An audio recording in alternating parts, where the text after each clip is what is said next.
रोहन, ये बॉक्सेस वहाँ क्यों पड़े हैं? कब से रखे हैं वहाँ? पैक करना है, लेकर आओ। हाँ हाँ मैम, मैं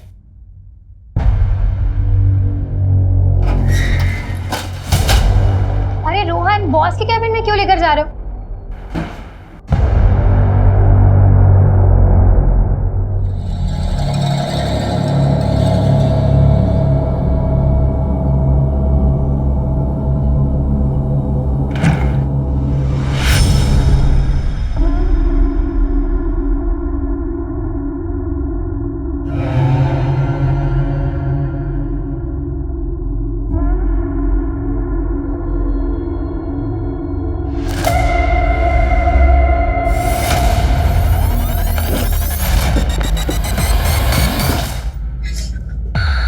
क्या कर रही थी यहाँ? सब वो लाइट ऑफ करने आई थी। आइंदा से बिना पूछे मेरे कैबिन में मत आना। जी।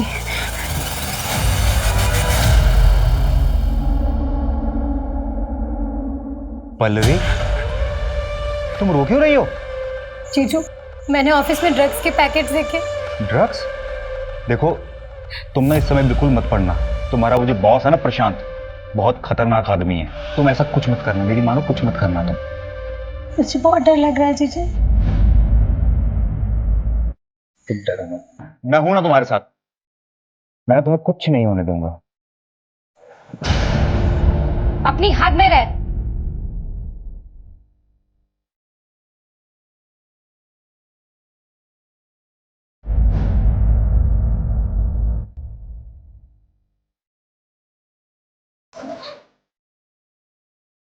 पल्लवी, ये कैसे कपड़े पहन के रखे हैं? ढंग के कपड़े नहीं पहन सकती? दीदी, मुझे समझ नहीं आता कि औरतों की ऐसी क्या मजबूरी होती है कि पति की इतनी बड़ी गलतियों को बस ऐसे ही इग्नोर कर देते हैं। ठीक है, छोटे कपड़े पहने, स्किन दिख रही है, तो मतलब ये नहीं है कि इनविटेशन मिल गया कि चाहे जब आओ चांस मारो। अच्छा, मेरी बात सुन, ये क्या कर रही है तू? मैं जा रही हूँ। कहाँ जा रही है? अपने एक दोस्त के यहाँ कुछ दिन वहीं रहूंगी और उसके बाद रेंट पर शिफ्ट हो जाऊंगी। सुन, ना तो तू कहीं जाएगी और ना ही अपने बॉस के खिलाफ कोई कंप्लेन करेगी। मैं जा रही हूँ और बाकी सामान बाद में लेकर जाऊंगी। आप सोचिए ना दीदी, जो आदमी आपके घर में रहकर आपकी बहन की इज्जत पे हाथ डाल सकता है, वो बाहर जाकर क्या कुछ नहीं करता होगा। अरे मैं तुम्हें छोड़ दूं कहीं? Thank you. क्या एटीट्यूड है इस लड़की में।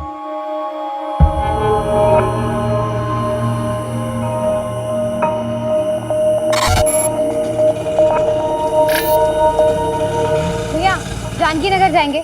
जानकी नगर की ऑटो यहाँ से नहीं मिलेगी मैडम, आगे से राइट मारिए, वहाँ से मिलेगी। Thank you.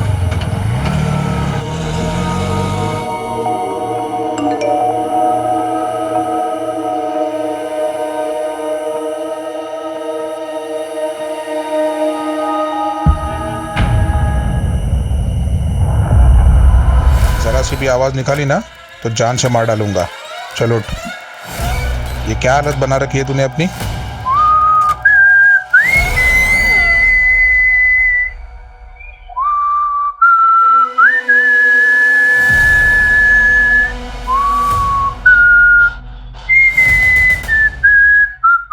क्या कर रही हो ये सब? प्लीज मुझे जाने दो, प्लीज।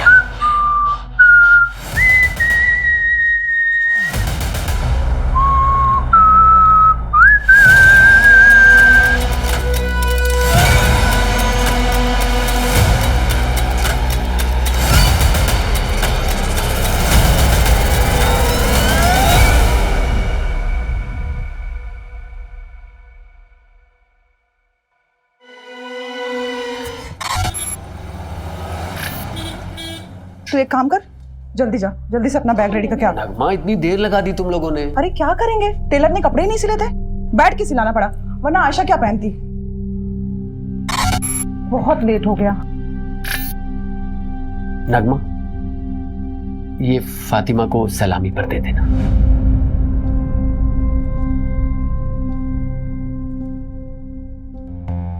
आमिर, ये तो बहुत महंगा लग रहा है, इसकी क्या जरूरत थी? हम उनको तोहफे में बहुत सारे कपड़े दे रहे हैं ना। नगमा, तुम्हारी खाला ने हमारे निकाह पर बहुत कीमती सेट दिया था, इतना तो करना ही चाहिए ना। कम से कम तुम उनके ताने सुनने से बच जाओगी। आमिर लेकिन आगे आयशा का बोर्ड का एग्जाम है, इतने सारे खर्चे हैं और वैसे भी शादी में बहुत खर्चा हो चुका है। मैं मैनेज करूंगा, तुम टेंशन मत लो। उज्जैन जाना है कि नहीं जाना? चलो जल्दी करो।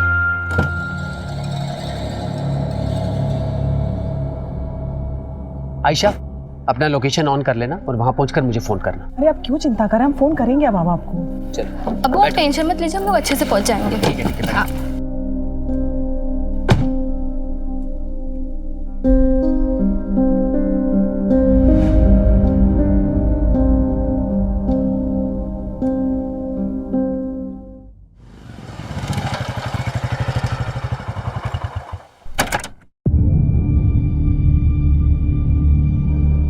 अर्जुन, कल से काम पर मत आना, आकर अपनी सैलरी ले लेना।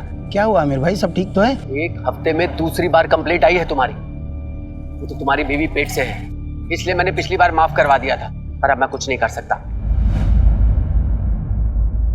कोई दूसरा काम ढूंढ लो। आमिर भाई, क्या है ना कि नई जगह जाऊंगा, नया जॉब ढूंढूंगा, नए दोस्त यार मिलेंगे। अब दोस्ती यार में थोड़ा पीना पाना तो हो गई, उस नशे के चक्कर में कभी आपके घर की असलियत निकल गई तो ना। अरे नहीं नहीं नहीं, नहीं निकलेगी नहीं, बोलूँगा नहीं।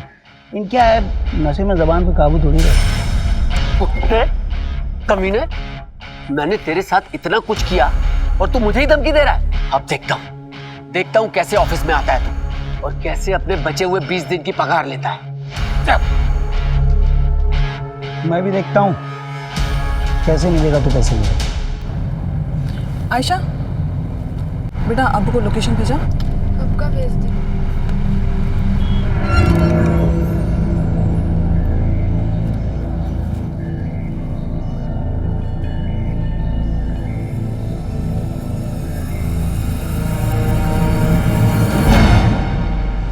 Excuse me sir, payment.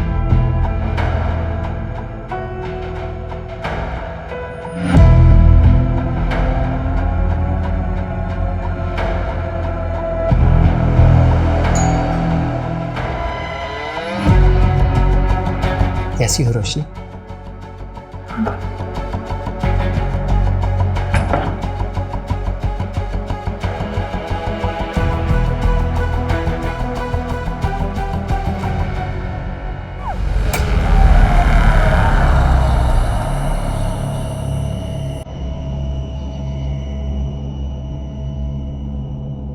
अरे रोशनी, इतना लेट? हाँ वो आज ना ऑफिस में बहुत ज्यादा काम था, इसलिए लेट हो गई। ठीक है, कल से ऑफिस मत जाना। पर और सुनो, अंदर ना मैंने मटन ला के रखा है, उसे बना दो जरा। मिले, सॉरी ना, आगे से मैं ध्यान रखूंगी। मैं ऑफिस से हमेशा टाइम पे आ जाऊंगी। पता है तुम्हें, बॉस ने मेरी सैलरी भी बढ़ा दी है। अच्छा मैं मटन बना के आती हूँ।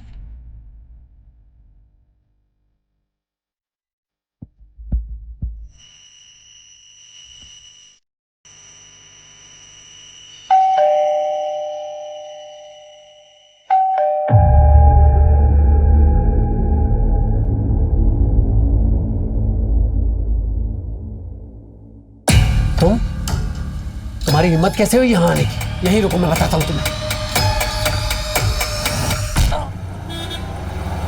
सर, आज सुबह ही बीवी नगमा और बेटी आयशा उज्जैन से लौटे हैं।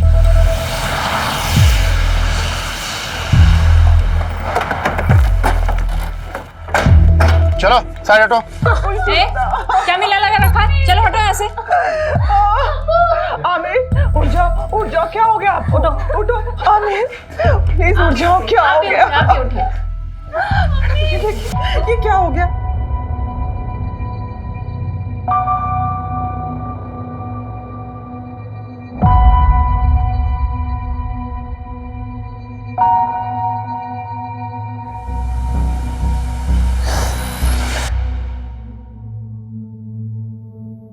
देखिए नगमा जी, मैं जानता हूं कि ये सही वक्त नहीं है, लेकिन इन्वेस्टिगेशन भी जरूरी है। आप हमें बता सकती हैं कि जब आप यहाँ वापस आई तो आपने सबसे पहले क्या देखा?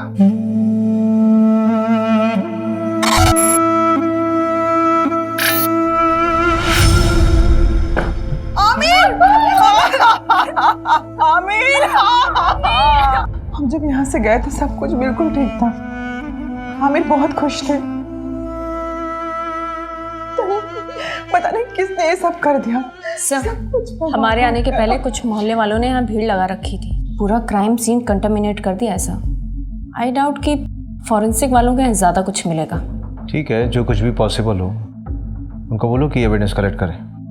Okay sir.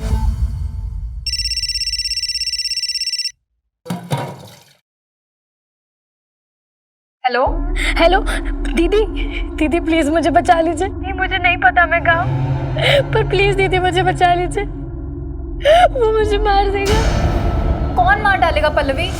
दीदी प्लीज प्लीज।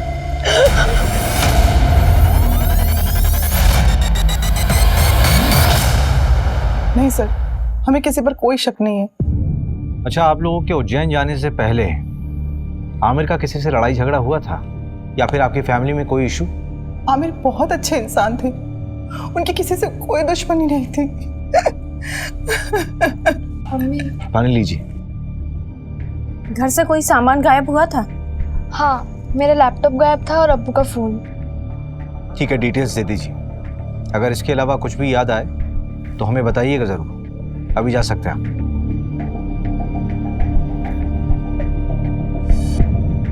मंजू, इस आमिर का बैकग्राउंड निकालो। Okay sir. आखिर ऐसा कौन हो सकता है जो उससे इतनी नफरत करता हो?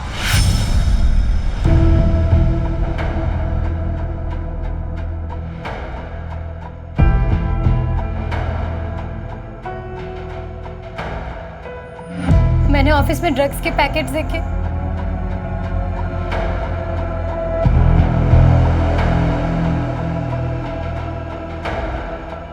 रोशनी?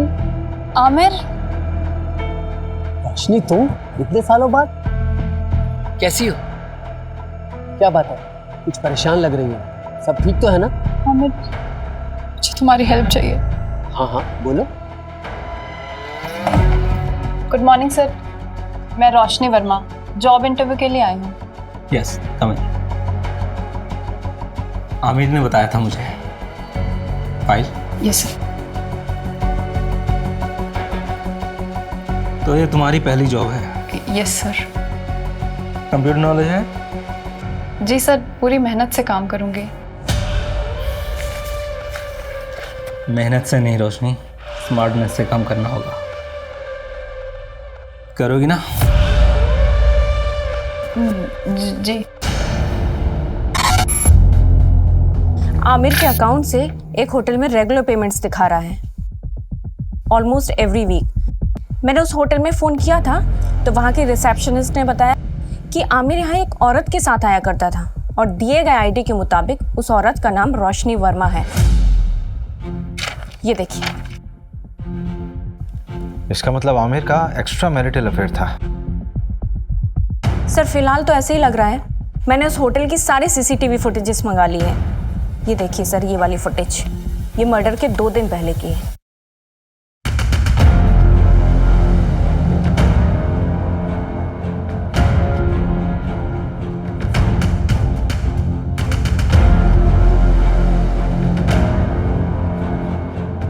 ये आदमी उसका पीछा कर रहा है। सर इस आदमी की बॉडी लैंग्वेज बहुत डाउटफुल है। ऐसा लग रहा है जैसे ये इन पर नजर रखे हुए है। मैंने इसकी फोटो सर्कुलेट करवा दी है सर। गुड। हेलो। आमिर को उसकी बीवी ने मारा है। कौन बोल रहा है? फिर से बोलिए आप। आमिर को उसकी बीवी ने मारा है। लेकिन नगमा अपने हस्बैंड को क्यों मारेगी? हेलो। फिर से लगाओ। The number you are trying to call is currently switched off.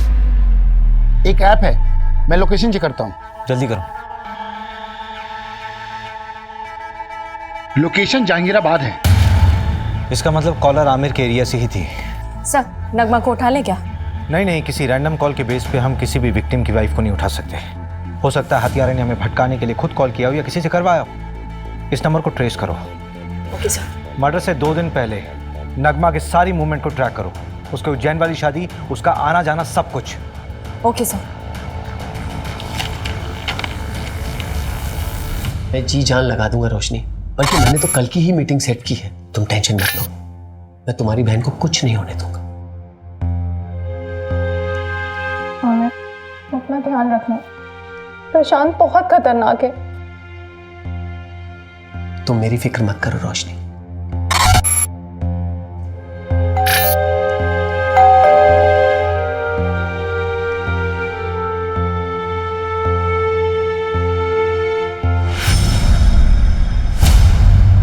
हमारा कोई अफेयर नहीं था। मैं और आमिर तो एक कॉलोनी में रहते थे और बचपन से ही एक दूसरे को जानते हैं। और वापस अभी 4-5 महीने पहले ही मेरी उससे मुलाकात हुई थी। ये चोट कैसे लगी? क्या हुआ है? कुछ नहीं मैम, वो किचन में काम करते टाइम लग गया। तुमने कहा कि आमिर सिर्फ तुम्हारा दोस्त था, बचपन का दोस्त, तो फिर होटल में क्यों मिलते थे? क्या हुआ रोशनी? ये पुलिस क्यों आई है? वो आमिर का मर्डर हुआ है, उसी सिलसिले में पूछताछ करने के लिए आए हम लोग। कौन आमिर? वो मेरी कंपनी में सिक्योरिटी एजेंसी का सुपरवाइजर था। हाँ तो ये तुमसे पूछताछ क्यों कर रहे हैं? देखिए ये वहां ना 9 से 6 जॉब करने जाती है, रिश्तेदारी निभाने नहीं। तुम कभी मिले हो आमिर से? अरे मैं क्यों मिलूंगा? आप लोग बात किसके बारे में कर रहे हैं मैं तो ये तक नहीं जानता। अच्छा, ये देखो, कुछ याद आया? चल आने चल। सर मैंने कुछ सब याद कराता हूँ, चल। अरे मेरी कोई गलती नहीं, मुझे क्यों लेके जा रहे हो? अरे मैंने कुछ नहीं किया, छोड़ो मुझे। सर मैंने आमिर का मर्डर नहीं किया है। अगर तूने आमिर का मर्डर नहीं किया तो तूने झूठ क्यों बोला कि तू आमिर को नहीं जानता? तो क्या सच बोलता? क्या आमिर मेरी बीवी के साथ होटल में जाता है? क्या करते आप लोग?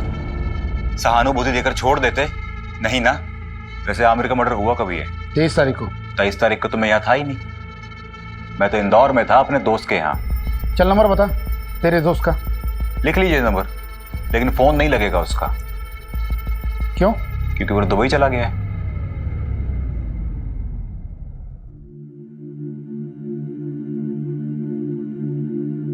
मास्टर जी इस बार फिटिंग बहुत अच्छी बनाना, हम शादी में जा रहे हैं। भाभी जी हाथ ऊपर करिए, काफी पतले हो गए। मास्टर जी आप भी ना। मास्टर जी, इस काम के लिए कोई औरत नहीं मिलती आपको? आजकल फीमेल टेलर मिलती कहाँ है? इतने समय से हम कपड़े सिला रहे हैं, लेकिन हमारे मास्टर जी का हाथ कोई पकड़ नहीं सकता। हाँ हाँ, वो तो मैं देख ही रहा हूँ। आपका काम हो गया हो तो अपना सामान उठाओ और निकलो यहाँ से। बोलने से पहले कुछ तो सोचा करो।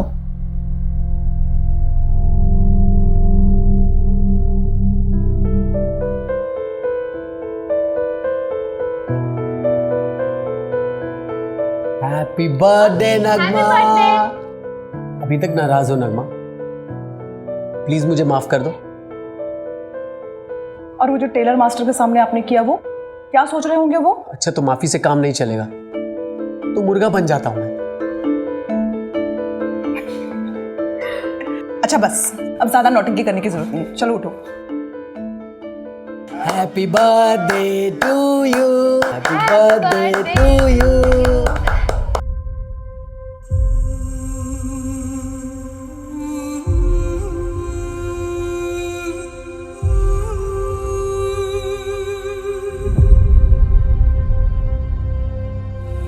सर इनिशियल रिपोर्ट आ गई है। आमिर को करीब रात 11 से 1 के बीच मारा गया। जिस कैब से वो लौटे थे वो ट्रैक किया? नहीं, ऑनलाइन बुक कैब होती तो इजीली ट्रैक हो जाता। वैसे उज्जैन के सारे ड्राइवर से बात हो रही है। सर, उज्जैन से एक और बात पता चली है। नगमा का शादी से पहले किसी फरहान नाम के लड़के से अफेयर था। तो शादी से पहले था ना? नहीं सर, अभी भी है। नगमा जिस शादी के लिए उज्जैन गई थी ना, वहां से 2-3 घंटों के लिए गायब थी, उसी फरहान से मिलने के लिए। फरहान? नगमा 2.5 लाख है, बाकी अगर और जरूरत पड़े तो बता देना। Thank you Farhan. लेकिन नगमा हम कब तक ऐसे चुप चुप के मिलते रहेंगे? थोड़ा वक्त दो मुझे फरहान। वैसे भी आयशा की जिम्मेदारी है मुझ पर। एक बार मैं आयशा का सब कुछ ठीक कर लूँ, फिर देखेंगे। और वैसे भी मैं किसी को दुखी नहीं करना चाहती।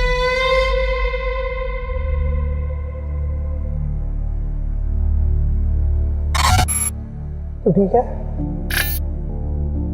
बैठ।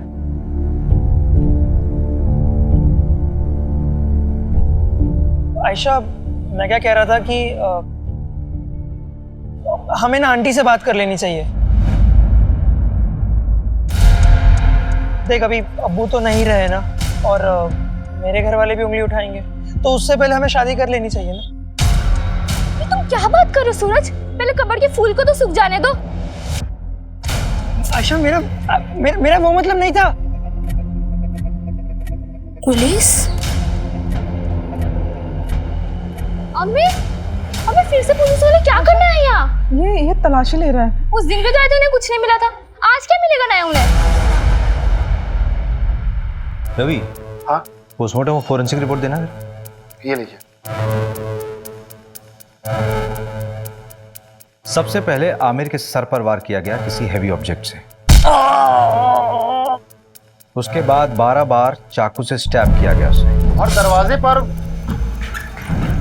कोई फोर्स एंट्री के निशान भी नहीं थे। इसका मतलब यह है कि आमिर ने दरवाजा खुद खोला था। यह कांड किसी एक का नहीं बल्कि 2 लोगों का किया हुआ है। किलर के साथ कोई और भी था। सर, लेकिन आपको ये क्यों लगता है कि वो 2 लोग थे? ये रिपोर्ट देखो मंजू, इसमें साफ दिख रहा है कि आमिर की मौत सर पे चोट लगने से और उसके शरीर में चाकू मारने से हुई, राइट? हाँ। लेकिन इन दोनों ही चोटों का फोर्स और इंपैक्ट बिल्कुल अलग है। देखो,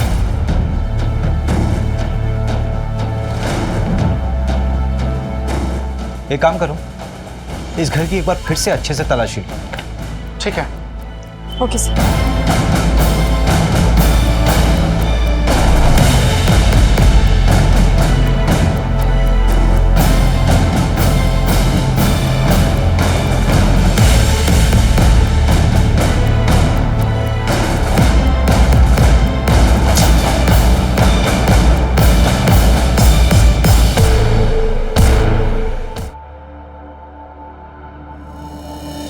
अरे मैंने कुछ नहीं किया, आप मेरी बात तो सुनो।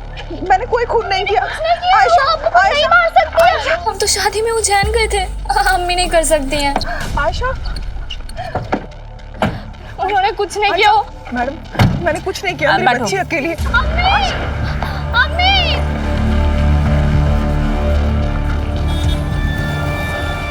सर, ये नगमा तो अभी तक कुछ काम का बोली ही नहीं है। बोलेगी। एक बार चाकू की फोरेंसिक रिपोर्ट तो आने दो। आखिर ये चाकू उसी के घर से बरामद हुआ था ना, उसी की अलमारी से। Yes sir. रवि भाई, तुम कहाँ बिजी हो? ये फाइल आमिर के घर से मिली थी, वही पढ़ रहा था। इसमें एक एफआईआर कॉपी है। 4 महीने पहले रोशनी ने न्यू मार्ग थाने में एक एफआईआर दर्ज करवाई थी अपनी सगी बहन के किडनैपिंग। किडनैपिंग? स्ट्रेंज। इसका मतलब है रोशनी 2 विक्टिम से जुड़ी हुई। एक तो उसकी खुद की बहन जो 4 महीने से लापता है, और एक दूसरा आमिर। लेकिन सबसे बड़ा सवाल ये उठ रहा है रवि कि ये फाइल आमिर के पास क्या कर रही थी? अजीब तो है। ये देखिए, इस फाइल में ना कई सारे एड्रेसेस हैं, और ये फोटो देखिए आप।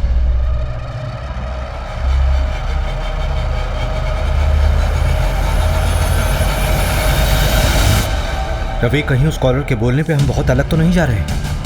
हम नगमा से पूछताछ कर रहे हैं, और मालूम चले कि केस कुछ और ही। एक काम करो, रोशनी को थाने बुलाओ। और सर, एक गार्ड के बारे में पता चला है, उसका नाम अर्जुन है। वो आमिर के अंडर काम करता है। उसका आमिर से झगड़ा भी हुआ था। मैंने कांस्टेबल सिन्हा को बोल दिया उसे उठाने को।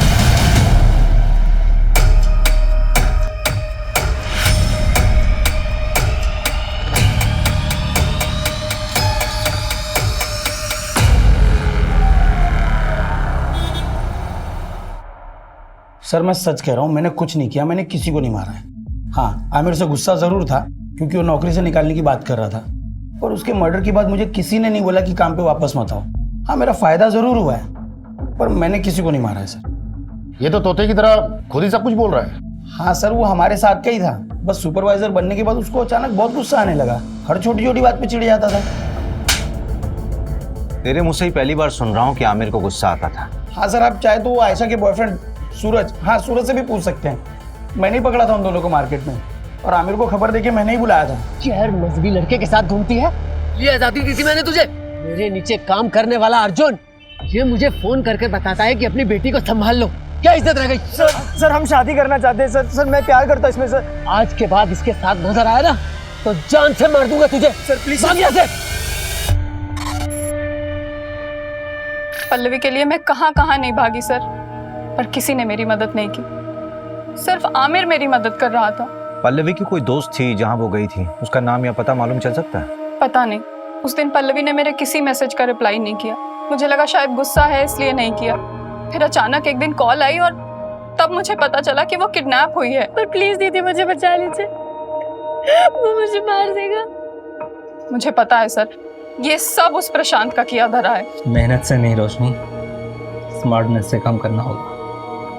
नाम के लिए तो उसकी एक कुरियर एजेंसी है, लेकिन असली पैसा ड्रग्स बेच के कमाता है। कुरियर बॉक्सेस में ड्रग्स डाला जाता है और लोगों को कुरियर की तरह डिलीवर किया जाता है। और क्योंकि ये सब लोकल डिलीवरी होती है इसलिए कभी चेकिंग में भी नहीं आता। पल्लवी ने ड्रग्स देख लिया था। सब मेरी गलती है सर, मुझे उसे अकेले जाने ही नहीं देना चाहिए था। मेरी मदद तो पुलिस ने भी नहीं की। प्रशांत का नाम तक नहीं लिखा एफआईआर में। उल्टा मुझसे कहने लगे कि तुम्हारी बहन किसी के साथ भाग गई होगी। हम ढूंढेंगे उसे, इट्स अ प्रॉमिस।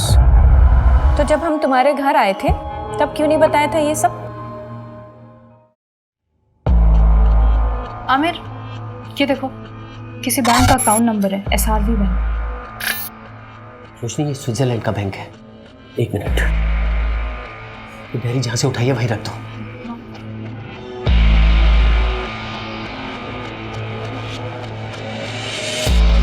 रोशनी इधर आओ।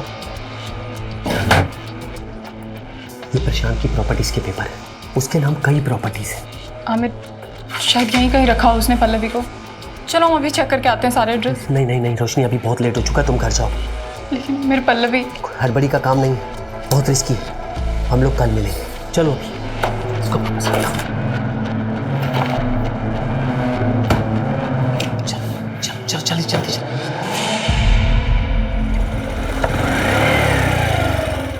रोशनी, मैंने 3 प्रॉपर्टीज देखी हैं जो काफी टाइम से खाली पड़ी है। उनमें से एक ही है। चलो पहले ये चेक कर लेते हैं।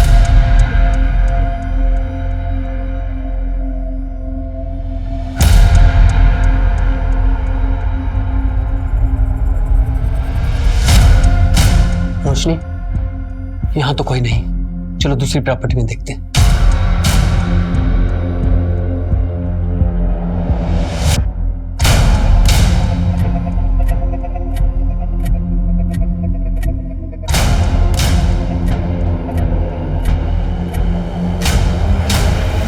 रोशनी, ये जगह सेफ नहीं है। बाकी के एड्रेस मैं कल खुद आके चेक करूंगा, तुम मत आना। अब चलो।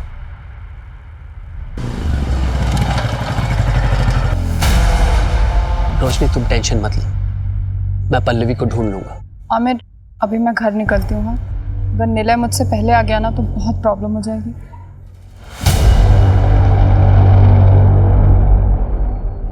मैं बहुत डर गई थी, शायद प्रशांत को सब पता चल गया था और पल्लवी तो अभी भी उसके कब्जे में है। आमिर को भी उसने मरवा दिया। सब मेरी वजह से हुआ है। वो प्रशांत कुछ भी कर सकता है। पता नहीं अब पल्लवी मुझे कभी मिलेगी भी या नहीं। आमिर के अलावा तो किसी को नहीं पड़ी थी उसे ढूंढने की। हम ढूंढेंगे उसे, इट्स अ प्रॉमिस। आप चिंता मत कीजिए, आप जाइए, पल्लवी को ढूंढना हमारी जिम्मेदारी है।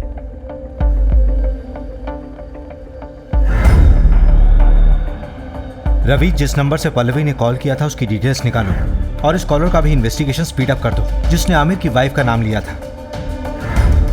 इस प्रशांत को यहाँ बुलाओ। ठीक है, उसे बुलाता हूँ थाने। लेकिन काफ़ी टाइम हो गया, पल्लवी जिंदा मिलेगी मुश्किल लगता है।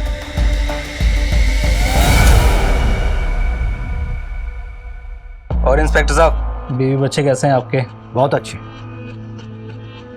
अच्छे रहे तो कितना अच्छा है ना? धमकी दे रहा? अरे नहीं नहीं इंस्पेक्टर साहब, ऐसा आप कैसे कर सकता हूँ? आप बताइए क्या सेवा कर सकता हूँ आपकी? आमिर को जानता है? हाँ, हमारे यहाँ की सिक्योरिटी का सुपरवाइजर था, लेकिन सुना है बहुत बुरी तरह से मर्डर हुआ है उसका। किसने किया है? पल्लवी को जानता है? जी हाँ, हमारे यहाँ काम करती थी डेटा एंट्री ऑपरेटर का। फिर अचानक उसने जॉब छोड़ दी। उसने मारा आमिर को। ज़्यादा स्मार्ट बनने की ज़रूरत नहीं है, सीधे सीधे बता कि तुझे कब पता चला कि आमिर तुझे इन्वेस्टिगेट कर रहा था। आमिर के लिए मैं भगवान था, वो मुझे इन्वेस्टिगेट क्यों करेगा? ऐसा कौन सा भगवान वाला काम किया आपने? उसकी बेटी का अबॉर्शन करवाना था, उसके लिए पैसे और सीक्रेट डॉक्टर का नंबर मैंने ही दिया था। डॉक्टर का कॉन्टैक्ट नंबर? हाँ बिल्कुल, आप भी जाइए, आपकी भी प्रॉब्लम है ना, वो भी सॉल्व कर देगा वो। ज्यादा बकवास नहीं। हाँ, लेडीज हैं आप, पर हम लेडीज की इज्जत करते हैं, इसीलिए एक गुस्ताखी माफ कर देते हैं, वरना क्या? और क्या करेगा? मंजू, मंजू, मंजू,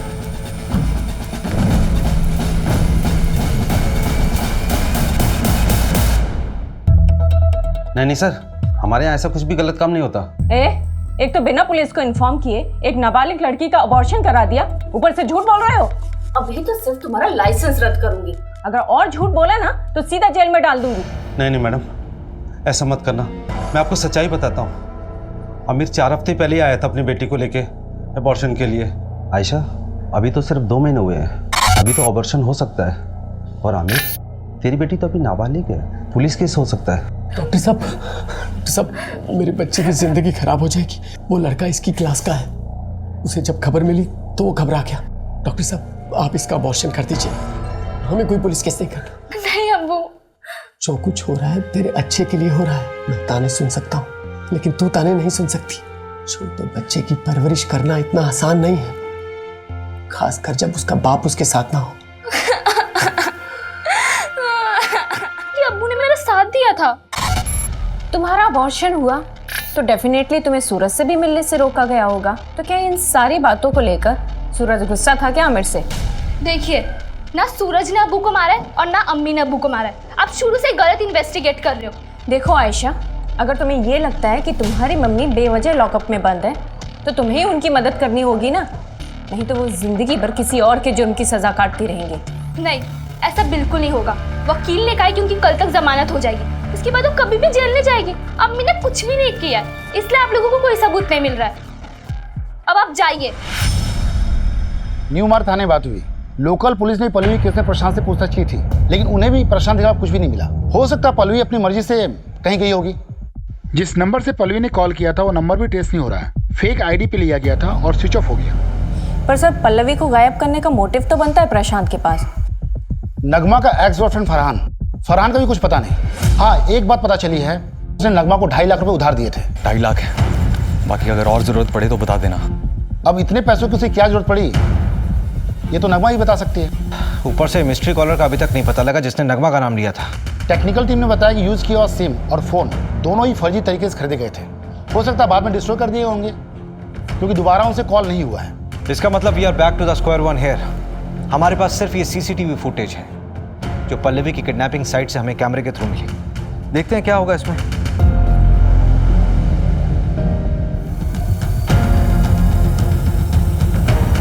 इन दोनों ऑटो वालों से भी न्यू मार्ग पुलिस ने बात की थी। पल्लवी ने यहीं पे उन 2 ऑटो वालों से बात की थी। इसी कैमरे का फुटेज देखा था ना हमने। हाँ, फुटेज के मुताबिक पल्लवी ने यहाँ से राइट लिया हो, लेकिन आगे तो कॉलोनी का एंड हो रहा है, आगे का पूरा रास्ता सुनसान है। पल्लवी यहाँ से कहाँ गई होगी? यहाँ से सीधे कुछ दूरी पर एक बंद बड़ी फैक्ट्री है जो अब खंडर बन चुकी है, वहाँ चलकर देखें क्या? चल।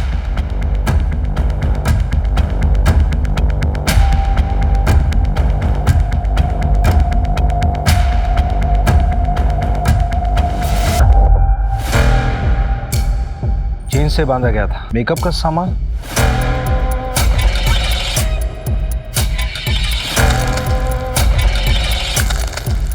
ये न्यूज़पेपर 3 हफ्ता पुराना है, इसका मतलब कम से कम 3 हफ्ता पहले कोई यहाँ होगा। कहीं किडनैपर्स ने पल्लवी को यहाँ तो नहीं रखा होगा। सबसे पहले तो ये पता करो कि प्रॉपर्टी किसके नाम पे है। ठीक है, जल्दी। रवि, इंजेक्शन।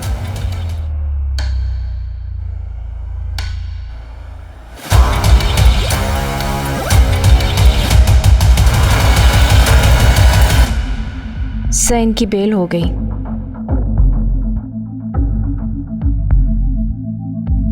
मेडिसिन की बाहर की लिस्ट आई है। कोई लीड मिला प्रशांत से कनेक्टेड? एक लीड है, नाम देखकर आप हैरान हो जाएंगे। हाईलाइटेड नाम देखिए। ये आमिर इंजेक्शन खरीदता था? हाँ सर, हो सकता है कि ये प्रशांत ने मंगवाया हो। प्रशांत ने आमिर की मदद की थी वो आयशा के अबॉर्शन केस में, तो शायद इसलिए आमिर ने उस एहसान के चलते प्रशांत का ये काम किया हो। और हो सकता है आमिर को ये पता भी ना हो कि वो इंजेक्शन क्यों खरीद रहा है, क्योंकि वो खुद पल्लवी को ढूंढ रहा था। लेकिन प्रशांत के खिलाफ हमारे पास कोई सबूत नहीं है। एक है, हल्का कनेक्शन है, पर एक मिला है। जिस लोकेशन में पहुंचे थे वो एक कंस्ट्रक्शन कंपनी के अंडर है, गंगवार कंस्ट्रक्शन। और इस गंगवार कंस्ट्रक्शन प्राइवेट लिमिटेड में 21% का स्टॉक होल्डर है प्रशांत।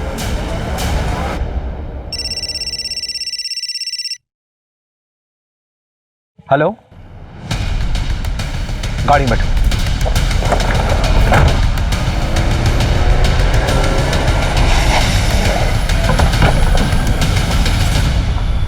किधर?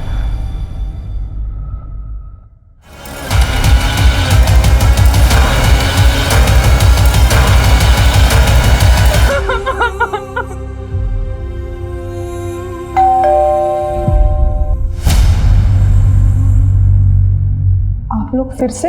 इस बार तुम्हें बेल नहीं होने वाली। चाकू की फोरेंसिक रिपोर्ट आ गई है, तुम्हारे फिंगरप्रिंट्स मैच हुए हैं। फोरेंसिक रिपोर्ट के मुताबिक इस चाकू में जो खून मिला है उस खून में हीमोग्लोबिन लेवल कम है और ब्लड क्लॉट थोड़ा ज्यादा। तो ये जो खून इस चाकू में मिला है वो विक्टिम के मर्डर के कम से कम 24 से 48 घंटे बाद का है, मतलब पोस्टमार्टम के बाद का ब्लड है। आमिर को उसकी बीवी ने मारा है।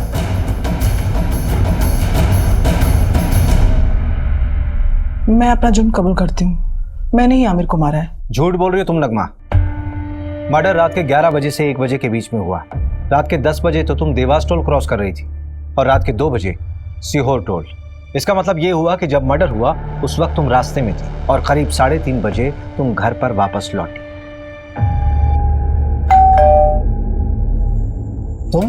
तुम्हारी हिम्मत कैसे हुई यहाँ आने की? रुको, मैं तुम्हें अभी देखता हूँ। तू चल मेरे साथ चल, अब जो मैं कहूंगी तो वही करेंगे। चल। आयशा बोलो, क्यों किया ये सब? देखो मैं जानता हूँ तुम दूसरी कैब करके पहले ही भोपाल पहुंच गई थी और तुम्हारी माँ नगमा बाद में अकेली आई थी। देवास टोल नाके के सीसीटीवी फुटेज में तुम्हारी माँ कैब में अकेली दिखाई दे रही है। इसके आगे जाकर हमने इन्वेस्टिगेट किया तो पता चला कि मर्डर के समय तुम्हारी माँ घर पर थी ही नहीं। सबूत हैं हमारे पास। सर प्लीज, मैं आपके आगे हाथ जोड़ती हूँ, इसको छोड़ दीजिए। इसकी सजा मुझे दे दीजिए। ये अभी बहुत छोटी है, इसकी पूरी जिंदगी बर्बाद हो जाएगी। आयशा, मैं तुमसे पूछ रहा हूँ, बोलो क्यों किया तुमने ऐसा? नगमा तो तुम दोनों को भगाने वाली थी, फिर क्यों? बोलो आयशा। क्योंकि मैं नहीं भाग पा रही थी। कैसे चली जाती मैं? कैसे भूल गई ये सब कुछ? वो मेरा रेप करता था, मेरा खुद का बाप। जो अबॉर्शन करवाया था वो सूरज का बच्चा नहीं, वो कमीना आमिर का था। तुम्हारी अम्मी ने पैसों का इंतजाम किया था तो फिर क्यों नहीं चली गई? नहीं जाना था मुझे, नहीं भागना था। जब तक मैं उस कमीने को सजा नहीं दिला देती मैं नहीं भूल पाती है सब कुछ। लेकिन अब मैं भूल सकती हूँ, चैन से जी सकती हूँ, सूरज के साथ या फिर इस जेल में, पर जी सकती हूँ।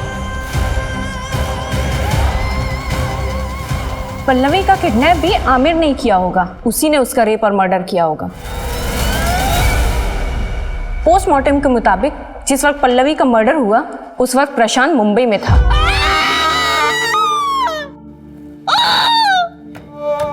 जिस तरह से इस केस में आरोपी खुद इस केस का सबसे बड़ा पीड़ित साबित हुआ है और पीड़ित इस समाज का सबसे बड़ा दरिंदा, उसको देखते हुए इस केस को रेयर ऑफ द रेयरेस्ट की श्रेणी में रखना गलत नहीं होगा। सारे सबूतों के बिना पर आमिर मलिक मर्डर केस में ये juvenile justice board Ayesha Malik को 3 महीने की सजा सुनाती है और इस दौरान वो जमानत की अर्जी भी लगा सकती है। क्राइम पेट्रोल्स के और भी दिलचस्प कहानी देखने के लिए हमारे चैनल को सब्सक्राइब करें और बेल आइकॉन दबाएं। PSI at Belkadi police station. Sir वो टॉपर थे स्टाफ सिलेक्शन में, ईमानदार एंड ऑनेस्ट मैन। बॉडी कब मिली? सकाळी 7:30 के आसपास। सुनसान सड़क थी सर। लोकल पुलिस का कहना है कि हिट एंड रन केस हो सकता है। हिट एंड रन है या कुछ और, इसका पता हम लगाएंगे सुधार। हो सकता है जो उन्हें 6 दिख रहा हो असल में वो 9 हो। उनके सीनियर से पता चला है वो काफी आइडियल पर्सन थे। कहीं पढ़ा था sir, ideal is not a real. जैसे अभी आपने बताया ना वो 6 और 9 के बारे में। फिर भी एक पुलिस वाले को कोई क्यों मारेगा? वही पता लगाना है रश्मि। अरे आप हमें रोक क्यों रही हैं? क्या हुआ है यहाँ? साहिब अब तक जाना। सर बताइए यहाँ पे क्या हो रहा है? सर बताइए यहाँ पे क्या हो रहा है? पीछे हटिए, पीछे हटिए, पीछे हटिए। रुको, देखिए मैं पत्रकार तो हूँ नहीं जो यहाँ वहाँ की बातें सुन के स्टेटमेंट बना दूँ। पुलिस वाला हूँ, अभी अभी आया हूँ, जांच करूंगा, उसके बाद ही कुछ कहूंगा। रवि साहब, ये है Vijay Sharma. Hello sir. Sub inspector Rashmi आणि API सिद्धार्थ. काय वाटतंय नितिन? सर विश्वास बसत नहीं है, हमारा तो पूरा डिपार्टमेंट शॉक है. आज सवेरे कुछ बच्चे लोग यहाँ खेलने आए थे, उन्होंने इन्फॉर्म किया. सर देखने में तो ये हिट एंड रन का केस लगता है.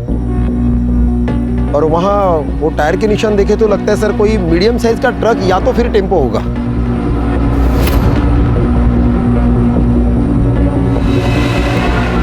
ये हिट एंड रन नहीं, मर्डर है. हिट एंड रन के केस में बॉडी पे अक्सर ऐसे टायर के मार्क्स नहीं होते. हिट एंड रन के केस में अक्सर बॉडी पार्ट जैसे ब्रेन, हार्ट, रीढ़ की हड्डी ये डैमेज होता है. इसे किसी ने यहाँ लिटाया है और उसके बाद इस पे ट्रक चलाया है. सर बहुत ही बहरे में से मारा है. ठीक से चेक करो इसे. रश्मि, इस केस से जुड़े सारे डिटेल्स चाहिए और संदीप के पर्सनल डिटेल्स भी. जलगांव के बेलकड़ी गांव पुलिस चौकी के PSI संदीप गवई की बेरहमी से मौत हो चुकी है. सड़क से मिली. पुलिस वाले को कौन मार सकता है?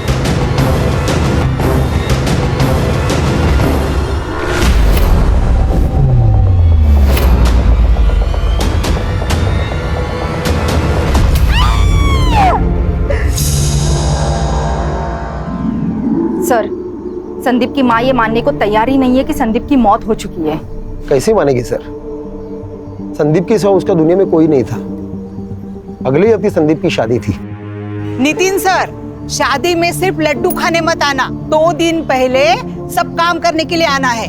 हो काकू, पक्का आऊंगा, नक्की. काकू बोल के मस्का मत लगाओ. आना है मतलब आना है. ये देखो मेरा बेटा आ गया.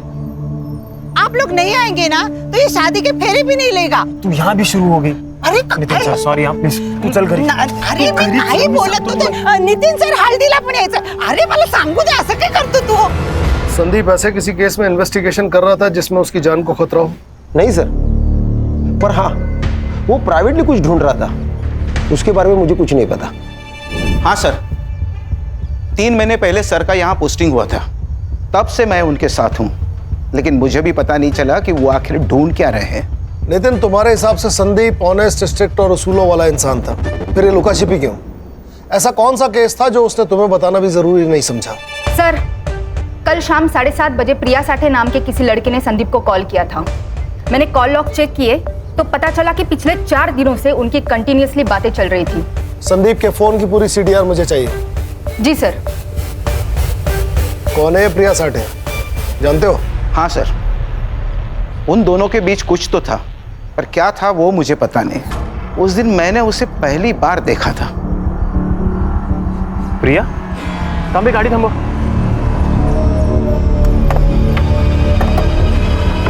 प्रिया,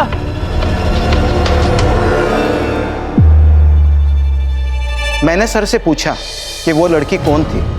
तभी उन्होंने मुझे बताया कि वो उनके कॉलेज की पुरानी फ्रेंड थी. लेकिन दूसरी बार जब मैं ड्यूटी खत्म करके घर जा रहा था, 2 लोग अकेले सुनसान जगह पे हाथ पकड़ के बैठे रहेंगे, तो इसका क्या मतलब हो सकता है सर? बाद में मुझे पता चला कि प्रिया शादीशुदा है. 1 साल पहले ही उसकी शादी हो चुकी है. मैंने उन्हें बहुत समझाने की कोशिश की, पर आखिर में जूनियर हूं सर, मेरी कौन सुनेगा?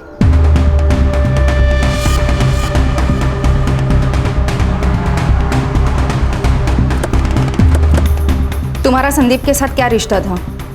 हम कॉलेज के दोस्त थे. कॉलेज के बाद किसी से कांटेक्ट नहीं था. हम दोनों भी अभी कुछ हफ्तों पहले ही मिले थे. तुम्हारे पति को पता है तुम्हारे और संदीप के बारे में? नहीं, मैंने उन्हें कभी नहीं बताया. क्यों? क्योंकि मुझे जरूरी नहीं लगा. संदीप और मैं दोस्त है, इससे आप लोगों को क्या प्रॉब्लम है? मैडम, जब दोस्त का मर्डर हो जाएगा तो सवाल उठेंगे और प्रॉब्लम भी होगी. लेकिन मुझ पर क्यों? हो सकता है कि आप दोनों का रिश्ता दोस्त से बढ़कर था और आप दोनों के इस रिश्ते के बारे में आपके पति मकरंद को इस बात का पता चल गया और उसने गुस्से में आकर संदीप का खून कर दिया. ये आप क्या बोल रहे हो? धोखा अक्सर मतलब पूरा होने के बाद ही दिया जाता है. ऐसा कौन सा मकसद था मैडम जो संदीप ने पूरा कर दिया था? बंद कीजिए ड्रामा. संदीप मेरे भाई की तरह था. तो आपके भाई साहब के बारे में आपके पतिदेव को आपने क्यों कुछ नहीं बताया? क्यों सब छुपा के रखा? म्हणजे काहीतरी होतच ना. ऐसा कुछ नहीं है, मकरंद से मैं प्यार करती हूँ और हम दोनों खुश हैं। करता क्या है ये मकरंद? जी, उनका दाल चावल का होलसेल का बिजनेस है और उसी सिलसिले में उनका जलगांव जाना होता है। मोबाइल नंबर दीजिए उनका. सर, मुझे तो लव ट्रायंगल की बू आ रही है. लव ट्रायंगल में किसी एक का मरना तय है, ये तो इतिहास में लिखा हुआ है. सुतार, इस मकरंद और संदीप के बारे में सारी डिटेल पता करो. और रश्मि, प्रिया के बारे में सब पता करके बताओ. सर, ये प्रिया तो डॉक्टर राजा आठवले की बेटी है. कौन है डॉक्टर राजा आठवले? सर, कहने को तो ये डॉक्टर है, लेकिन लोग इसे देव मानुस कहते हैं. आरटी एक्टिविस्ट है, लोगों की काफी मदद करता है. लेकिन सर, पुलिस से इसकी नहीं बनती, क्योंकि इन्हें हर पुलिस वाला बिका हुआ और करप्ट लगता है.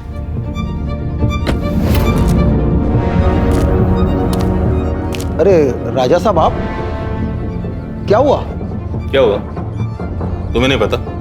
जब जनता का सेवक ही जनता की सेवा ना करे तो मुझे तो आना ही पड़ेगा ना. ये मंजरी है, इसके पुरखों की जमीन को एक लोकल गुंडा हड़पना चाहता है. इसने कंप्लेंट दी पर तुम लोगों ने कोई एक्शन नहीं लिया. दरअसल राजा साहब, वो हुआ ये कि क्या क्या वो क्या मतलब? ये विधवा है तो इसकी कंप्लेंट को तुम सीरियसली नहीं लोगे? ये मत समझना कि अकेली है, इसका भाई अभी जिंदा है, राजा अठावले. और सुनो, अगर कल तक उस रघु का तुमने कोई बंदोबस्त नहीं किया ना तो परसों बिना बताए अपना रेजिग्नेशन डाल देना. रश्मि, ये तो एक अलग ही एंगल निकल के आ गया. कहीं ऐसा तो नहीं कि प्रिया के पिता डॉक्टर राजा अठावले को संदीप और प्रिया के बारे में पता पड़ गया और उसने गुस्से में आकर संदीप को मरवा दिया? सर, कहने को तो बहुत कुछ हो सकता है, लेकिन हम उस पर डायरेक्ट डाउट नहीं ले सकते. बड़े चाहने वाले हैं उसके. सर, अगर वो इन्वॉल्व है तो पूरे सबूत के साथ जाना पड़ेगा. कहाँ है इस डॉक्टर साहब और देव मानुष का क्लिनिक? आ जाओ. सर, आप निकल रहे हैं? हाँ, आज थोड़ा लेट हो गया. वो मैं आपके लिए मच्छी करी लेकर आई थी. अरे वाह, मतलब तुम्हें मेरा वीक पॉइंट मालूम है कि मुझे मच्छी करी बहुत पसंद है, वो भी तुम्हारे हाथों की. तो ठीक है, थोड़ा लेट और सही. एक काम करो, तुम प्लेट्स लगाओ, मैं हाथ धोकर आता हूँ. ठीक है?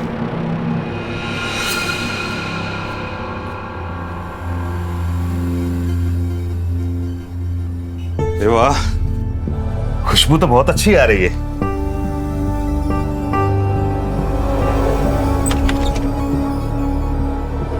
अरे भाई को आना, देख रुक्मणी फिश फ्राई से लेकर आई है. ताई, या ना, मैं आपके लिए भी प्लेट लगाती हूँ. रहने दो रुक्मिनी, इतने प्यार से जिनके लिए लाई हो उन्हीं को खाने दो, कहीं कम ना पड़ जाए. क्या बोले जा रही हो? पागल हो क्या? आप क्यों भूल जाते हैं कि आपका एक घर है, बीवी है, परिवार है जो आपके लिए वेट कर रहा है, पर आप हमारी परवाह किए बगैर यहाँ एक पराई औरत के साथ खाना खा रहे हैं. सर, मैं आती हूँ.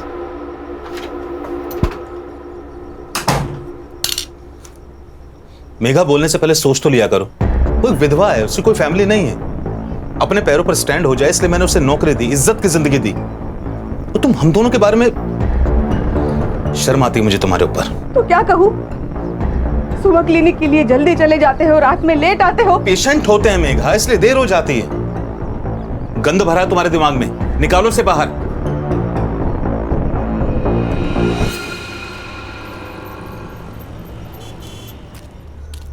संदीप, संदीप. अरे ताई, तुम्ही इथे? क्या हुआ? तांबे भाऊ, आपके सर आज भी टिफिन भूल के आए हैं. मैं उनकी पसंदीदा भिंडी बनाई थी, वो लेके आई हूँ. कहाँ है संदीप? वो ताई, वो अभी पेट्रोलिंग के लिए गया है. तो एक काम करो तांबे भाऊ, उसको फोन करके बुला लो. मैं तब तक खाना लगाती हूँ. फोन नहीं लग रहा काकी, आप खाना रख दीजिए, मैं उसे बता दूंगा. फोन नहीं लग रहा है? ठीक है. बड़ी साहब, आप ना उसे याद से खाना खाने के लिए बोल देना, भूल जाएगा नहीं तो. तांबे भाऊ, खीर खाई. सर, आपने झूठ क्यों बोला? उन पर क्या बीत रही है इसका अंदाजा हम नहीं लगा सकते. कभी कभी दिल से भी सोचना पड़ता है. सर, संदीप के पहले और कुछ अभी के केसेस देख रहा था. देखिए क्या हाथ है. देव मानुस ने मेरा बलात्कार किया है. किसने की है कंप्लेंट? सर, वो तो मालूम नहीं, क्योंकि ये कंप्लेंट शिकायत पेटी में पड़ी थी. लेकिन जिस औरत ने यह कंप्लेंट की वो सामने आई ही नहीं। संदीप सर ही इस केस का इन्वेस्टिगेशन कर रहे थे। राजा साहब को छोड़ दो। अरे उन्होंने कुछ नहीं किया। क्या कहा? किसी ने मेरे खिलाफ रेप की कंप्लेंट की? हाँ। अच्छा एक काम कीजिए, जिसने कंप्लेंट की है उसको यहाँ पुलिस स्टेशन में अभी बुलाइए। सच का सच और झूठ का झूठ सब क्लियर हो जाएगा। देखिए हम उसे यहाँ नहीं बुला सकते। सर बाहर बहुत सारी औरतें आई है, नारे लगा रही है, धमकी दे रही है, इन्हें छोड़ने के लिए कह रही है। सर मुझे डर लग रहा है कहीं वो औरतें अंदर ना आ जाए। छोड़ो छोड़ो, राजा साहब को छोड़ दो, उन्होंने कुछ नहीं किया है। ऑफिसर, मेरे पति को सब लोग देव मानुस कहते हैं और आप उन्हीं पर गलत इल्जाम लगा रहे हैं। देखिए मैं सिर्फ अपना काम कर रहा हूँ। इनके खिलाफ कंप्लेन आई है तो इंक्वायरी के लिए इन्हें यहाँ बुलाना पड़ा। इंस्पेक्टर साहब बिल्कुल सही कह रहे हैं। तुम सभी लोग बाहर जाओ, चलो बाहर जाओ, चलो। इंस्पेक्टर साहब पूछिए, आपको जो कुछ पूछना है। पूछताछ हुई पर कुछ हाथ नहीं लगा। जिस लड़के ने कंप्लेंट की थी वो सामने आई ही नहीं और फिर केस बंद हो गया। क्या करें सर, इस शहर के आधे लोग डर की वजह से कंप्लेंट ही नहीं करते। ये भी तो हो सकता है कि तुम जैसे डर कह रहे हो हालात वही हो। लेकिन सर ये भी तो हो सकता है कि वो कंप्लेंट ही झूठी हो। मेरा मतलब है हर अच्छा काम करने वाले आदमी के दुश्मन भी बहुत सारे होंगे। और सर आजकल तो हर कोई लड़की ये कहती है कि मेरा रेप हुआ है। क्या बात कर रहे हो सिद्धार्थ? कोई लड़की ऐसा झूठ नहीं बोल सकती, उसके लिए बहुत बड़ी बात है। रश्मि मैडम, फेक एलिगेशंस के कितने केस आते हैं हमारे पास, और इन लड़कियों के फेक एलिगेशंस की वजह से कितने ही लड़कों की जिंदगी बर्बाद होते हुए देखी मैंने अपनी आंखों से। इसका मतलब है हर लड़की झूठी है? मैंने ये तो नहीं कहा ना, मैंने तो बस इतना कहा कि हर लड़की सच्ची नहीं होती। बस देखो तुम ज्यादा बस साला हर जगह शुरू हो जाते हो। जब से इंक्वायरी शुरू हुई है तब से इस देव मानुस का नाम दूसरी बार आया है। इसकी और इसके फैमिली की पूरी कुंडली चाहिए मुझे। Yes sir. ये लो। वाओ, कैसे लगे? बहुत खूबसूरत है बाबा। अभी कहाँ खूबसूरत, ये दिखाओ। खूबसूरत तो अब लगेंगे बेटा। अच्छा बताओ कॉलेज कैसा चल रहा है तुम्हारा? कॉलेज? आई को क्या हुआ? आई क्या हुआ तुझे? तू ऐसे गुस्सा होकर क्यों आ गई आई? अरे कुछ नहीं हुआ, ये तेरी आई मुझसे गुस्सा है। क्या है ना, उससे लगता है कि मैं तुझे टाइम नहीं दे पाता। आई ये सब बाबा अपने लिए ही तो करते हैं ना, सब इन्हें देव मानुस बोलते हैं, पर मेरे लिए तो मेरे बाबा एकदम सुपर हीरो जैसे हैं। तुझे कॉलेज के लिए लेट नहीं हो रहा है? ओ हाँ, मैं बैग लेकर आई। हाँ ठीक है बेटा, जल्दी आना, मैं तुम्हें ड्रॉप कर दूंगा ना। वो चली जाएगी। आई मैं ना आते आते दीदी के घर होते हुए आऊंगी। बाय। चलो बाबा चलो। हाँ चलो चलो आओ। चलो मेगा, शाम को मिलता हूँ। देख तू अच्छे से पढ़ाई करेगी ना, मैं तेरा एडमिशन मुंबई के सेंट मेरी कॉलेज में कराऊंगी। फिर तू मुंबई में रहेगी और वहीं से पढ़ाई करेगी। अरे दीदी, लेकिन उसके लिए तो कितने सारे पैसे चाहिए ना, हम कहाँ से लेंगे इतने सारे पैसे? तो उसकी चिंता मत कर, मैं मैनेज कर लूंगी। बस तू पढ़ाई पे ध्यान देना। और चाहिए? नहीं दीदी बस हो गया।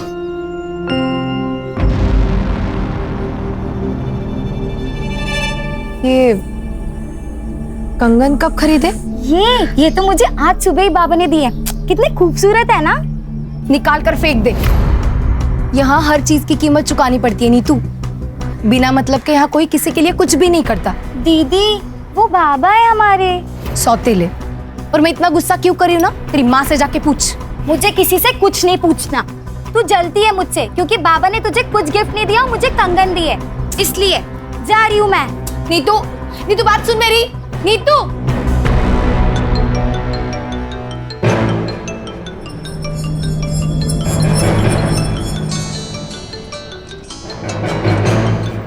हेलो।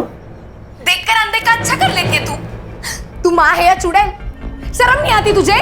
प्रिया तू शांत हो जा। कैसे शांत रहूं आई? पहले बालिया, अब ये कंगन, ये सबकी सौर जा रहा है ना, सब समझ रही हूँ मैं। देख तू चुप बैठ। चुप रहकर ही तो सब कुछ सह लिया, लेकिन नीतू ये नहीं सहेगी। अब तो समझ आई, बचा ले अपनी बेटी को।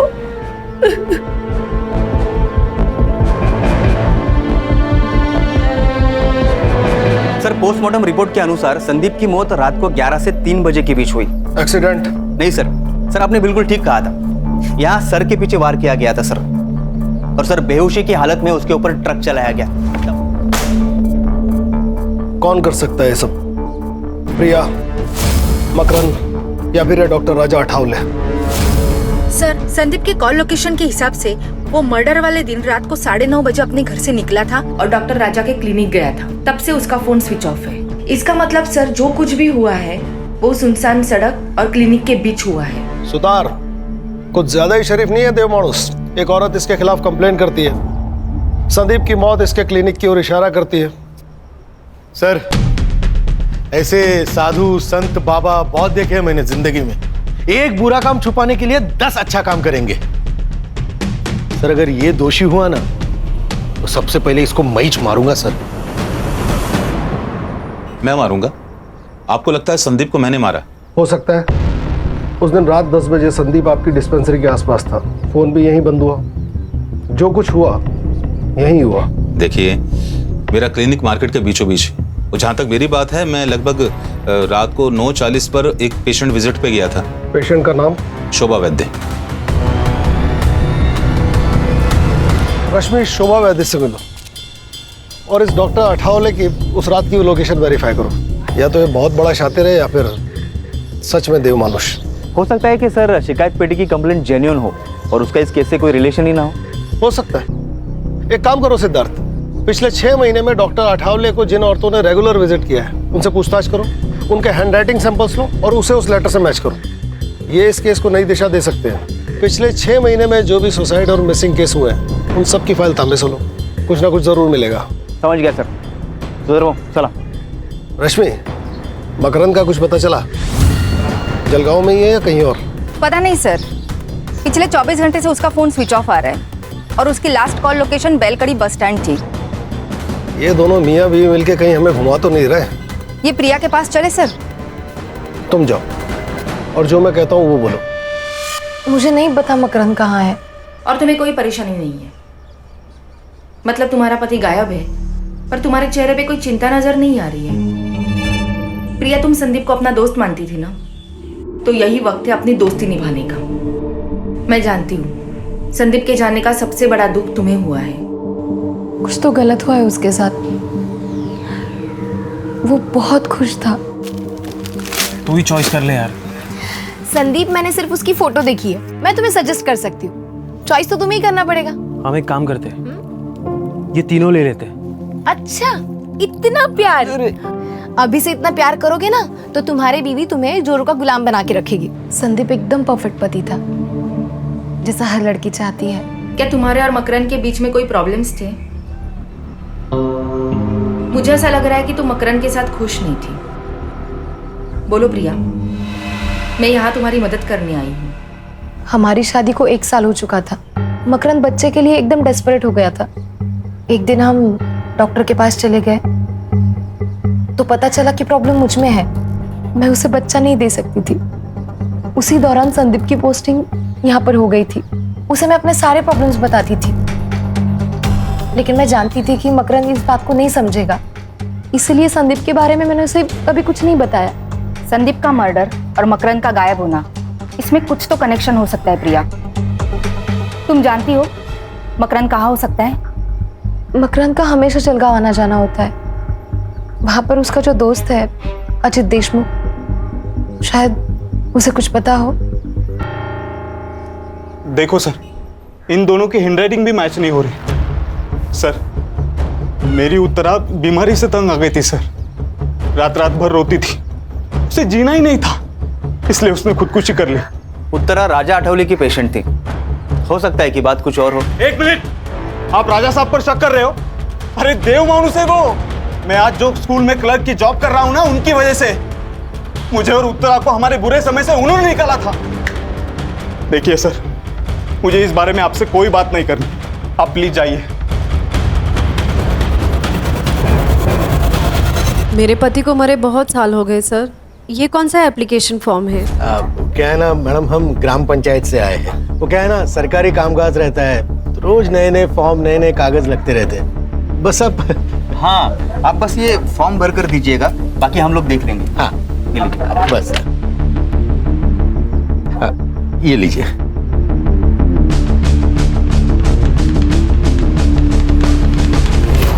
सर, मकरंद से बात हुई और वो उसका दोस्त अजित देशमुख, उससे भी बात हुई। वो दोनों साथ में ही थे। मैंने मकरंद को बुला लिया है कल वो पुलिस स्टेशन आ जाएगा।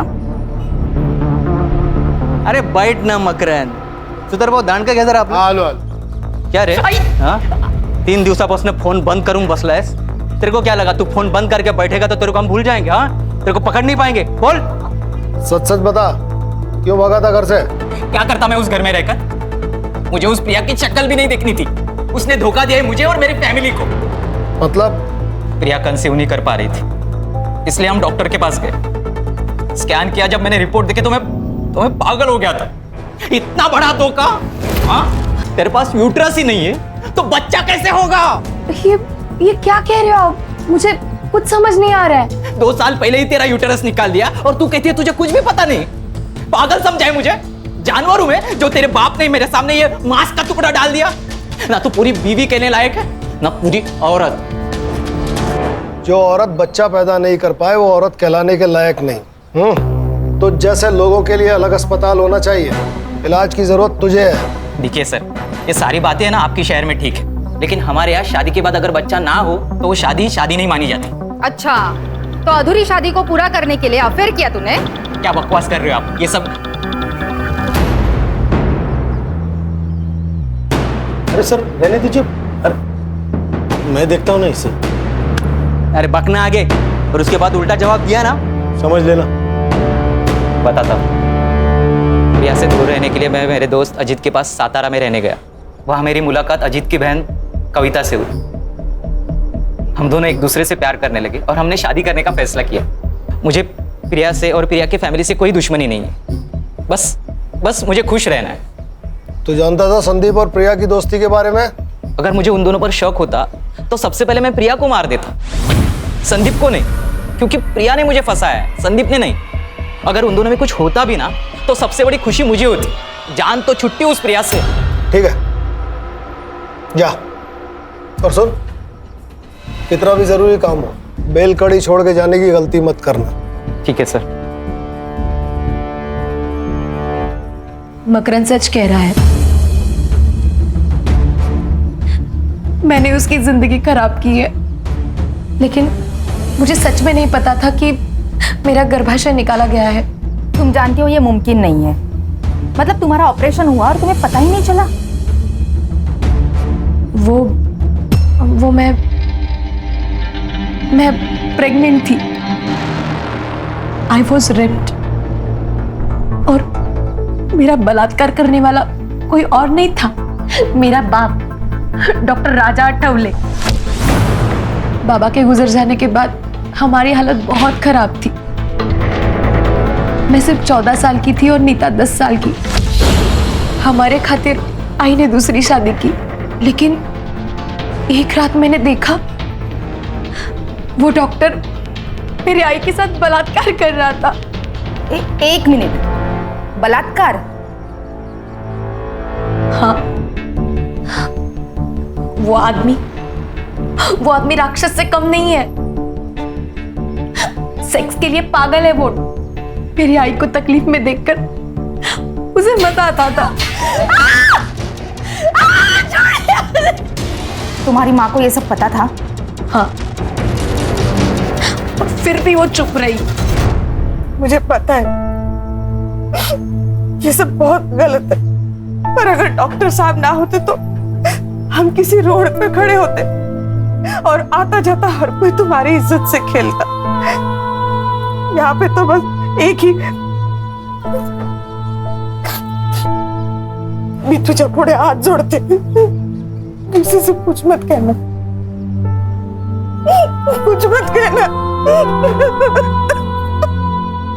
फिर 2 साल मेरे साथ ये रोज होता रहा.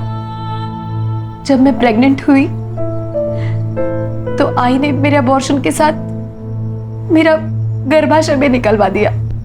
और ये बात मुझे मकरन से पता चली. बहुत गुस्सा आया था मुझे. क्यों आई, क्यों? मुझे लगा था शादी के बाद मेरी तकलीफ कम हो जाएगी, लेकिन तूने मेरी शादी भी तोड़ दी. मकरन मुझसे अलग होना चाहता है, मैं क्या करूं? हाँ, फिर से तेरे पास आके रहूं और बार बार तेरा पति मेरा रेप करे? यही चाहती है ना तू? यही चाहती है ना?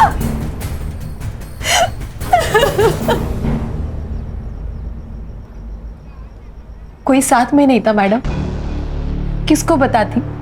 तभी मेरी मुलाकात संदीप से हुई। मैं उसे सब कुछ बताती थी, उसी के सामने रोती थी। चुप रहकर कुछ नहीं मिलेगा प्रिया, तुम्हें बोलना पड़ेगा। सब खत्म हो जाएगा संदीप। तो अब क्या ठीक चल रहा है प्रिया? देखो, अगर तुम ऑफिशियल रेप की कंप्लेंट नहीं डालोगे तो मुझे ये केस अपने हिसाब से हैंडल करना पड़ेगा। और कुछ भी हो जाए, मैं तुम्हें इंसाफ दिलवा कर ही रहूंगा।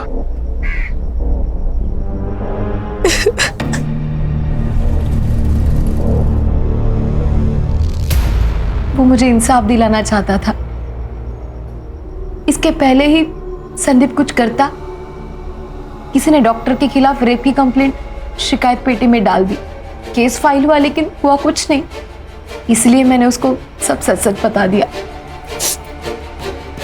डॉक्टर राजा आठवले असल में डॉक्टर है ही नहीं। आई ने मुझे बताया था कि वो सतारा में लैब टेक्नीशियन था। 12 साल पहले वो जलगांव आया और फिर उसने डॉक्टर की प्रैक्टिस की है। संदीप इसी की इन्वेस्टिगेशन कर रहा था।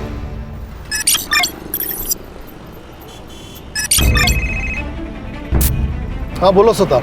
सर, शिकायत पेटी की हैंडराइटिंग मैच हो गई सर। किसके साथ? शोभा वैद्य, जिससे मिलने उस रात राजा आठवले गया था। कभी कभी ऐसे लगता है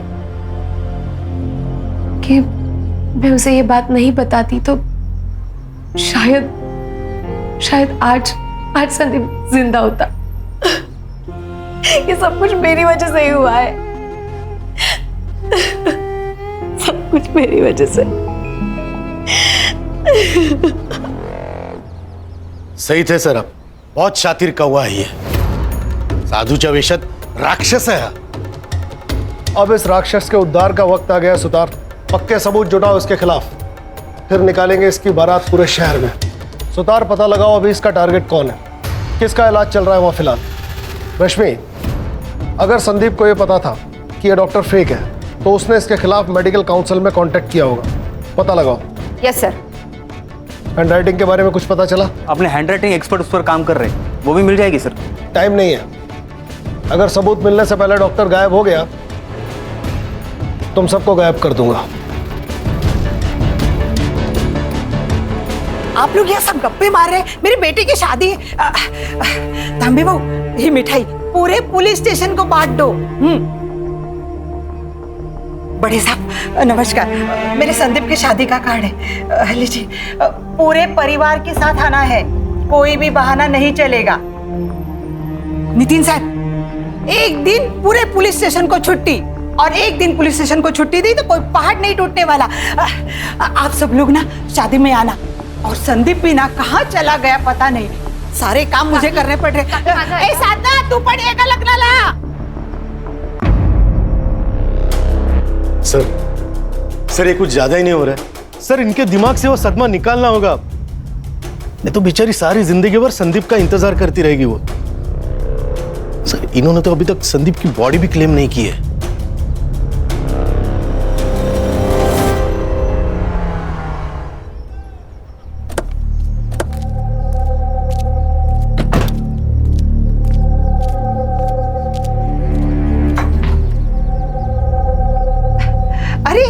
आप सब लोग आ गए, बहुत सारे काम पड़े हैं। मुझे ना खाना बनाने वाले के पास भी जाना है। और तांबे बहू, शादी के दिन आपको ही गाड़ी सजानी है। हाँ, और ना क्या मैं लाल बत्ती की पुलिस की गाड़ी में थोड़ी ना मैं बहू को लेके आऊंगी। आप दोनों को काम करने के लिए आना है। अरे तुम इथे क्या उबे हाथ? हाँ, ये तो सो रहा है। संदीप का एक्सीडेंट हो गया, वो बच नहीं सका। बड़े सब क्या बोल रहे हैं? ये तो सो रहा है। संदीप अब नहीं रहा काकी, आखिरी बार उसका चेहरा देख लीजिए।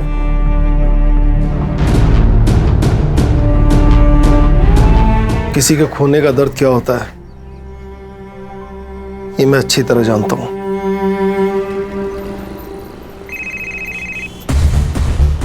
हाँ बोलो सुतार। सर, शिकायत पेटी की हैंडराइटिंग मैच हो गई सर। किसके साथ? शोभा वैद्य, जिससे मिलने उस रात राजा आठवले गया था। तुम्हारी हैंडराइटिंग इस लेटर से मैच हो रही है जिसमें तुमने लिखा है कि देव मानुस ने तुम्हारा बलात्कार किया है। और उसी देव मानुस ने कहा कि संदीप के मर्डर की रात वो आपके साथ था, आपसे मिलने आपके घर गया था।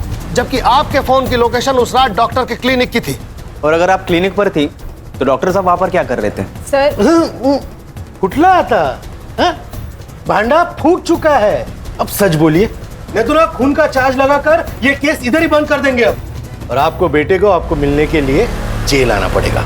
मैंने कुछ नहीं किया सर, सिर्फ झूठ बोला है मैंने कि उस रात डॉक्टर साहब मेरे साथ थे। उन्होंने मुझे धमकी दी थी, इसलिए मैंने झूठ बोला। तो अब सच बोल दो। एक दिन मेरी तबीयत खराब हो गई थी, मैं डॉक्टर साहब के पास गई। बस सब ठीक, अब तुम्हें आराम ही आराम मिलेगा।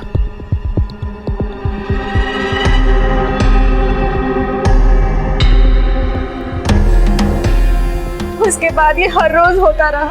तो तुमने पुलिस स्टेशन आके कंप्लेंट क्यों नहीं की? हमारी हालत बहुत खराब थी, मैं खाने तक को पैसे नहीं थे। डॉक्टर साहब आते, मुझे पैसे देते और उसके बाद मुझे अपने आप से घिन आने लगी।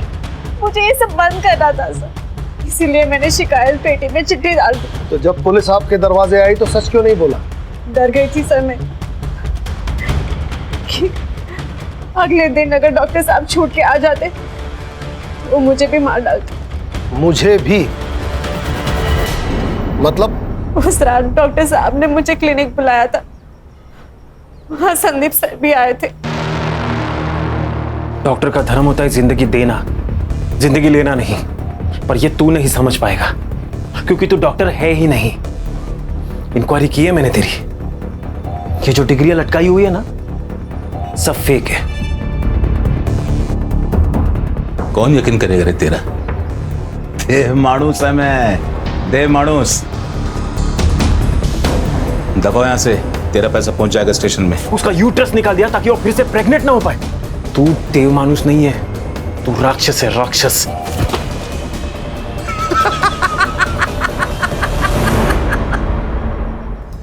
कुछ भी नहीं कर पाएगा रे तू। पिछले 12 सालों से खेल खेलता आ रहा है मैं, राजा ठावले, समझा क्या?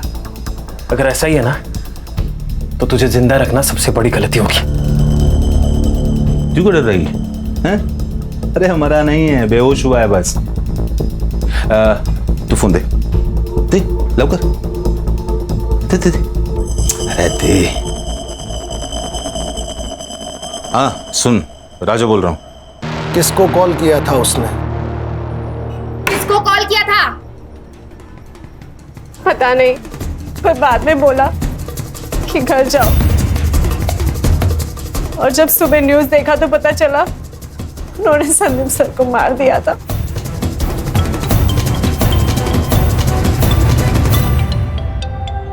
उठाओ, लाउड स्पीकर पे लो। क्लिनिक पर अभी कोई नहीं है, जल्दी आ जा, अभी तुरंत। चलो उठा के लाते हैं इस देव मानुस को। सर इसको ना मैं ही मारूंगा।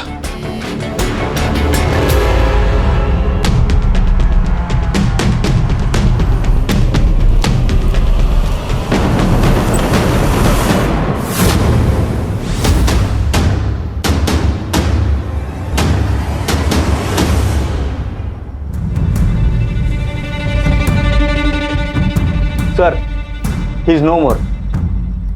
सर लगता है गला घोट के मारा है। अब इसे किसने मार दिया?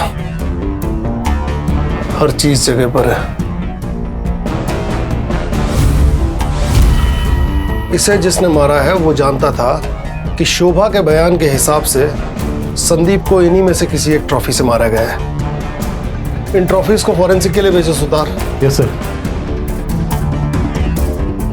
सर राजा ने शोभा को कॉल किया था और उसके 2 मिनट बाद इस सेल पर और एक फोन आया था।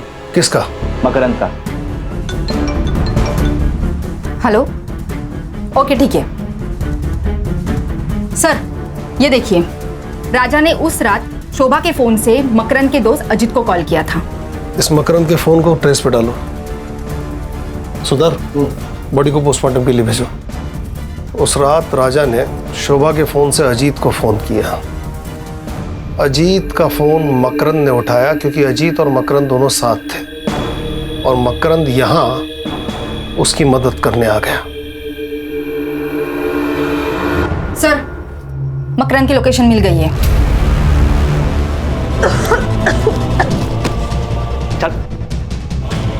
ठीक हो? चल।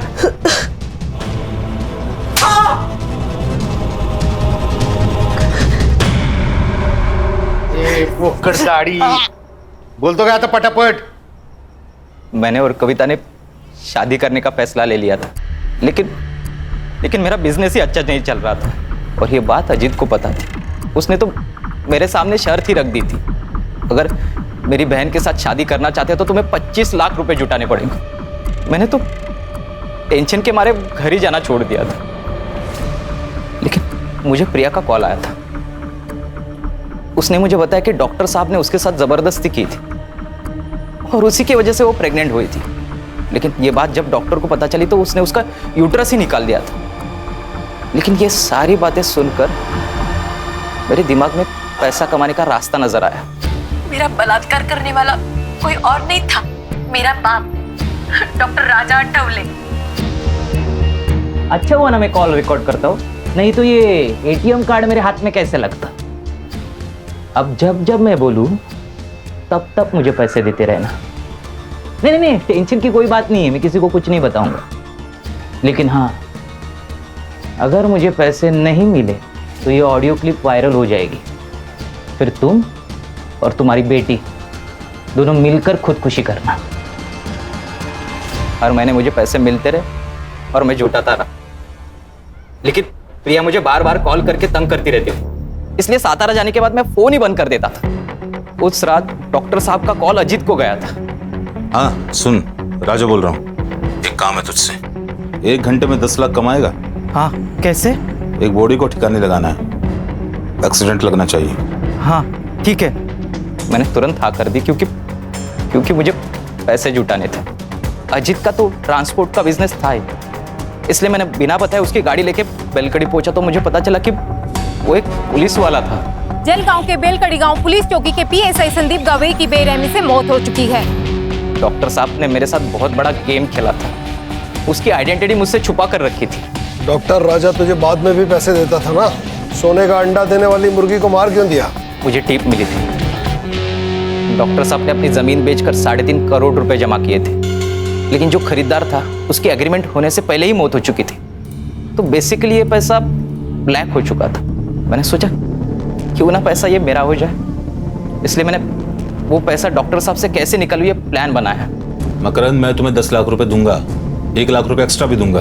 अरे नहीं चाहिए तुम्हारे 10 लाख, मुझे तुम्हारे 3.5 करोड़ रुपए चाहिए। 3.5 करोड़? हाँ, जो तुमने मुझे धोखा दिया है ना। प्रिया को क्यों मारना चाहता था? डॉक्टर साहब की मौत की तलवार मेरे सर पर हमेशा रहती थी, इसलिए उन दोनों को मारकर उनकी मौत में सुसाइड बता देता और ऑडियो क्लिप वायरल करने के बाद ये बात साबित ही हो जाती, फिर मैं और कविता आराम से जिंदगी बिता पाती। बहुत सपने देखे तूने, बाकी के सपने अब जेल में देखना। कहा था ना तुझसे, तुझे इलाज की जरूरत है, तो जैसों का बस यही इलाज है। चल चल चल चल चल चल छोड़ दो, चल। इस केस में आरोपी मकरंद साठे को पीएसआई संदीप गवाई और राजा अठवले के मर्डर के लिए आईपीसी की धारा 302, आपराधिक साजिश के लिए 120B और सबूतों से छेड़छाड़ के लिए आईपीसी की धारा 204 के तहत 10 साल की सजा सुनाई गई। क्राइम पेट्रोल्स के और भी दिलचस्प कहानी देखने के लिए हमारे चैनल को सब्सक्राइब करें और बेल आइकॉन दबाना न भूलें।